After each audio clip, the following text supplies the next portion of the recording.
warahmatullahi wabarakatuh. Salam sehat juga. Beberapa saat lagi kita akan mendengarkan video mengenai edukasi. Adapun pedoman umum yang perlu kami sampaikan di sini adalah video ini ditujukan sebagai media edukasi di bidang psikiatri atau kedokteran jiwa, sehingga tidak ditujukan sebagai pengganti hasil pemeriksaan ataupun saran ekspert seperti yang dilakukan di tempat pemeriksaan.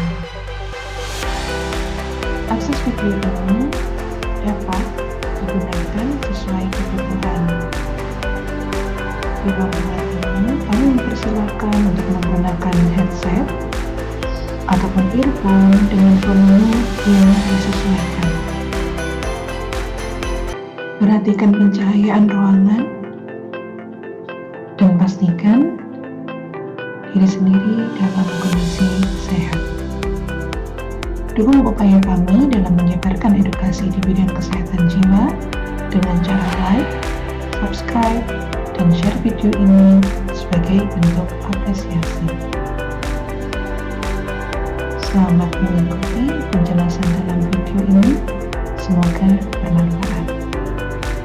Assalamualaikum warahmatullahi wabarakatuh. Jadi di sesi ini bergantian, jadi masih dalam program mata kuliah elektif psikiatri. Saya akan mempersilahkan Saudari Yolandita Krisani Ferdiana yang sering dipanggil Mbak Yolan untuk mempresentasikan tentang edukasinya.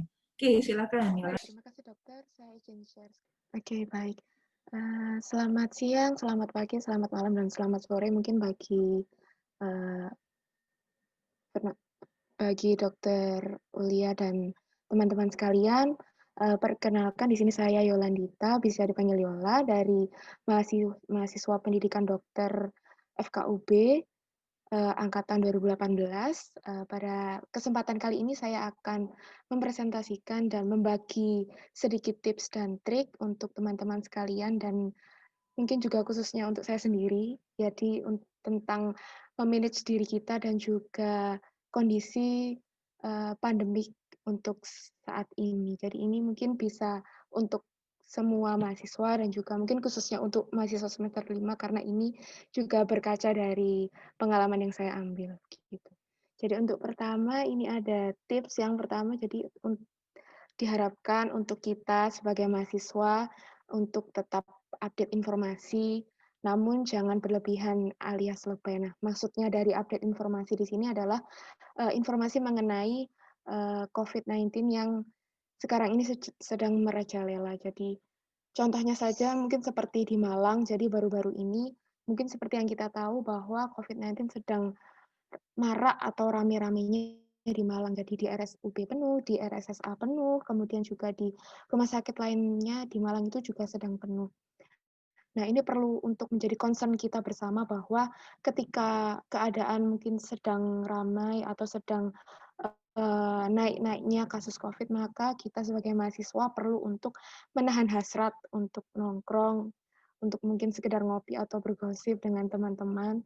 Nah, jadi mungkin saya tahu bahwa beberapa dari kita, termasuk saya sendiri, bahwa mungkin sesekali kita agak nakal untuk keluar ketika kita sedang bosan, mungkin kita cenderung untuk ingin melakukan refreshing sebentar di luar, entah itu untuk ngopi, namun juga disambi dengan mengerjakan tugas. Itu tidak masalah, namun kita tetap harus update tentang kondisi di sekitar kita agar kita tidak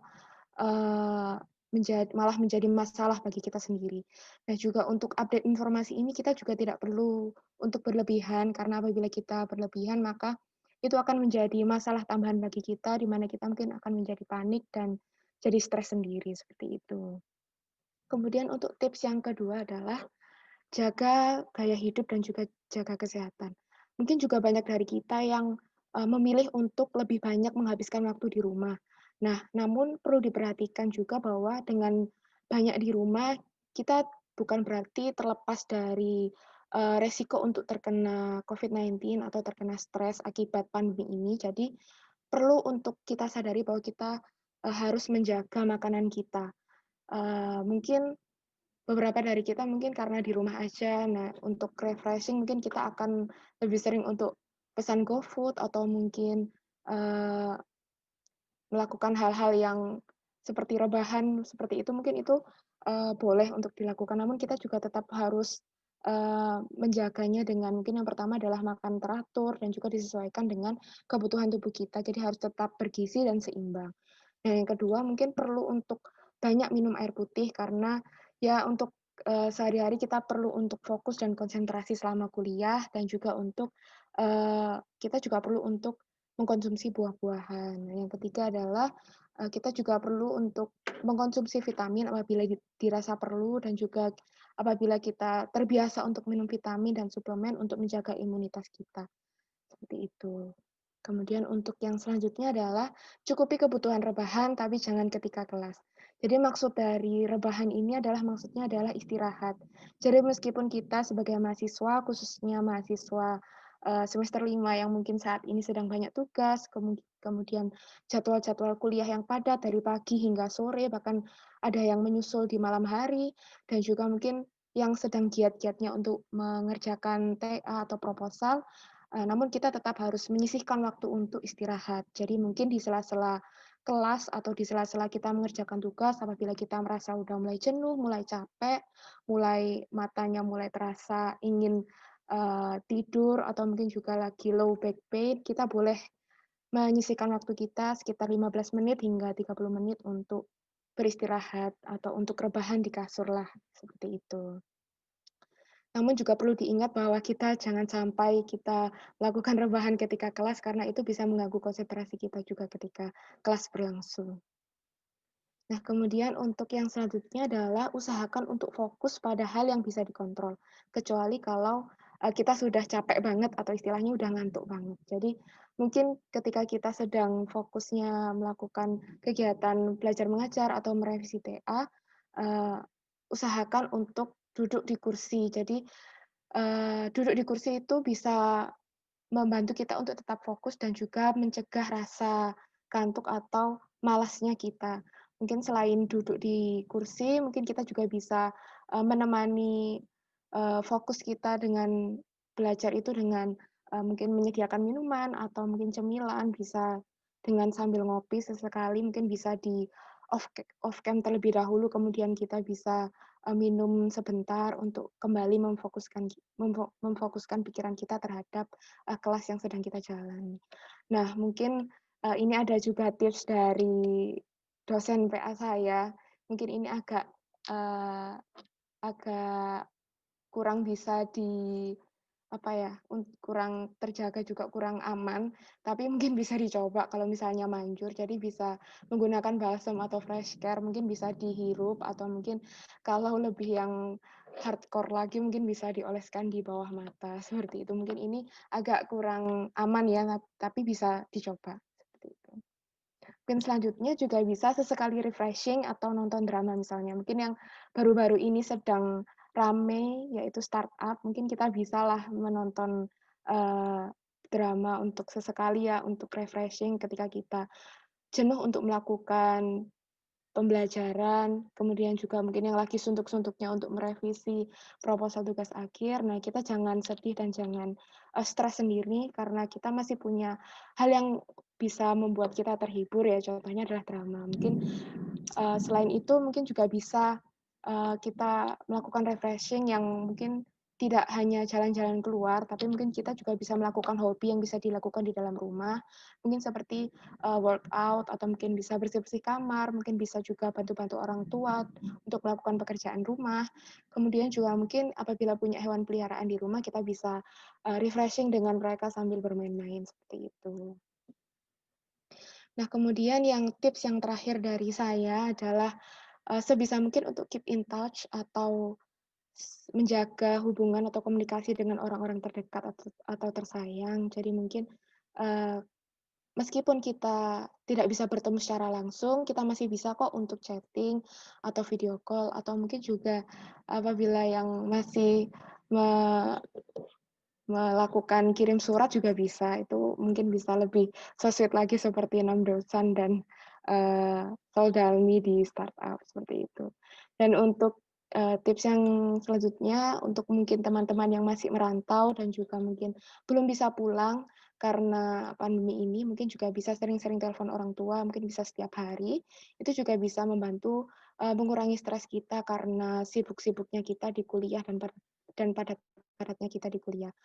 Selain itu juga kita bisa minta support dari pasangan yang juga, hal ini sangat direkomendasikan karena mungkin ketika orang tua mungkin sedang sibuk, kita juga bisa bercerita atau mungkin curhat kepada orang-orang terdekat kita, entah itu teman, entah itu pacar, entah itu, saudara, seperti itu. Mungkin sekian dari, tips and trik simpel dari saya sebagai mahasiswa, jadi kita di sini sama-sama mahasiswa. Sekian dari saya, terima kasih apabila ada salah kata dan perilaku yang kurang berkenan, selebihnya saya mohon maaf. Selamat siang. Oke, selamat siang. Jadi menanggapi apa yang sudah disampaikan oleh Mbak Yolan, memang yang disampaikan ini kekinian banget ya. Jadi ada situasi pandemi, ada situasi yang memang berhubungan dengan relate banget sekarang semester 5 memang. Jadi memang basicnya di sini Mbak Yolan adalah mahasiswi semester 5 kedokteran Brawijaya yang sedang menyelesaikan mata kuliah elektif, lagi mau ujian proposal skripsi. Terus habis itu mungkin juga tidak menutup kegiatan yang lainnya seperti kegiatan kegiatan PPL, ada kegiatan lab skill, ada ujian, ada UAS, banyak kali ujian yang nantinya akan mempersiapkan untuk beralih di semester 6 ya. Di semester 6 tentu akan lebih padat lagi. Apalagi memang dengan kondisi pandemi ini kita tidak menutup suatu kondisi ada perubahan dalam proses belajar mengajar yang tadinya sudah terbiasa dari semester 1 sampai semester 4 duduk di kelas, kita bergeser ke lab skill, kita bergeser ke banyak ruangan, bergerak dari lantai 1 ke kelasnya masing-masing, entah di lantai berapa. Tentu ini akan dirasakan sangat berbeda.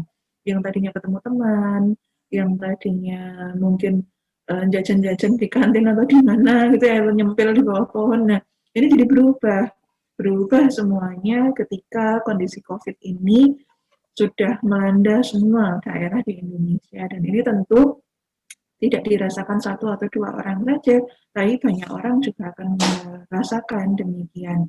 Dan mahasiswa pun saya sepakat boleh update tapi nggak boleh lebay gitu ya, karena kelebayan kita dalam mengakses suatu data apabila tidak cukup berimbang, ini yang terimbas pertama kali justru pola pikir kita nih. Nah, jadi mindset kita sudah terpikir bahwa lebay gitu ya. Apalagi kalau seseorang punya kerentanan dengan kondisi psikosomatis, ini akan sangat mendorong seolah-olah apa yang dialami kok sama ya.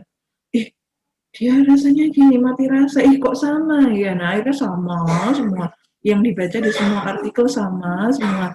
Nah, ini akan mendorong pada suatu kondisi sugesti bahwa diri sendiri itu mengalami suatu kondisi sakit. Nah, memang iya, tetap menjaga kesehatan itu penting, perlu, karena masing-masing kita nggak akan pernah tahu sedang kontak dengan siapa, membawa virus atau kerentanan apa, kita nggak ngerti. Dan memang ada beberapa kondisi yang cukup memiliki morbiditas ya, seperti usia tua, kemudian memiliki morbiditas sakit, memiliki kerentanan sakit yang memang sudah dimiliki sebelumnya, itu juga akan meningkatkan resiko terkena infeksi. Nah, kalau saat ini memang yang masih belum terselesaikan memang infeksi corona ini, dan memang saya tidak menampik beberapa rumah sakit itu sudah terus terang sempat menutup layanan sementara karena memang dirawat banyak. Jadi sempat stagnan, sempat nggak bisa nih menerima, meskipun rumah sakit tersebut bukan rumah sakit rujukan awalnya, tapi ya karena kondisinya nggak memungkinkan ya akhirnya dirawat. Nah, seperti itu, dan ini lagi rame. Kalau kita di Malang memang beberapa rumah sakit penuh karena kasus-kasus ini. Tapi hal ini ternyata tidak cukup dimaknai oleh sebagian besar masyarakat, dan ya udah sih enjoy aja gitu kan. Jadi memiliki empati itu perlu, apalagi di situasi seperti ini gitu ya. Kalau pengalaman pribadi memang ini tidak bermaksud untuk menakut-nakuti. Dalam beberapa jam tertentu itu selalu akan ada kasus baru. Dan ada kematian juga. Kasus kematian ini tentu akan semakin tinggi pada mereka yang sudah memiliki komorbiditas atau terminally ill. Jadi kondisinya itu memang dalam kondisi end state, dalam kondisi yang sudah limit, mungkin sudah menggunakan alat bantu nafas, dan memang memiliki komorbiditas sakit yang lain. Itu tentu akan memberikan prognosis atau kondisi yang lebih buruk. Nah, yang bisa dilakukan oleh rekan-rekan sekalian, karena ini kan porsinya mahasiswa ya, dia tetap seperti yang disampaikan Mbak Yolan tadi, tetap menjaga diri, setidaknya menahan diri dulu deh untuk menyumbang. Kalau memang belum bisa menyumbang tenaga di rumah sakit, paling tidak sumbanglah kami dengan perilaku yang lebih positif, dengan memberikan edukasi bahwa pandemi ini benar ada loh, corona ini nyata loh. Yang perlu kita lakukan adalah menahan diri untuk tidak misalnya untuk tidak bergerombol, berkerumun. Kalau memang kepaksa banget keluar rumah, ya udah keluar rumah, tetap jalankan protokol kesehatan. Jadi ya seperti itu. Dan gaya hidup sehat itu perlu ya. Nanti kalau udah di depan laptop, di depan gadgetnya lupa lagi. Sebelahnya ada camilan, gitu kan, ada donat, ada somai, ada kilo, ada apa-apa. Nah, terus lupa nggak olahraga. Nah, ini juga sangat disayangkan ya. Jadi semua tetap ada porsinya.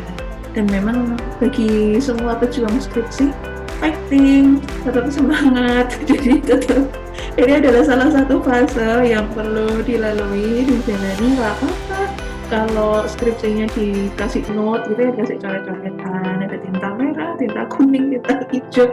Tapi kalau musim COVID seperti ini, saya rasa sudah mulai banyak ya pembimbing skripsi yang udah soft file-nya aja dikirimin gitu, karena nggak mungkin melakukan tatap muka. Jadi adapun koreksi yang di situ bukan berarti tidak sayang ya, justru itu merupakan tanda sayang kami sebelum akhirnya rekan-rekan semua ujian untuk ujian skripsinya, maksudnya seperti itu. Jadi tetap mempertanyakan diri kalian, tetap mempertanyakan diri dengan pertemanan. Insya Allah nanti kita semua akan mendapatkan hasil maksimal sesuai upaya yang diusahakan. Oke, saya mengucapkan terima kasih untuk kita sudah berbagi bagaimana memanage ourselves di sini terkait dengan kondisi pandemi dan kondisi-kondisi stres yang sangat relate dengan kehidupan mahasiswa. Sukses terus untuk Mbak Yolan dan dengan langkah-langkah skripsinya. Mudah-mudahan dimudahkan oleh Tuhan ya.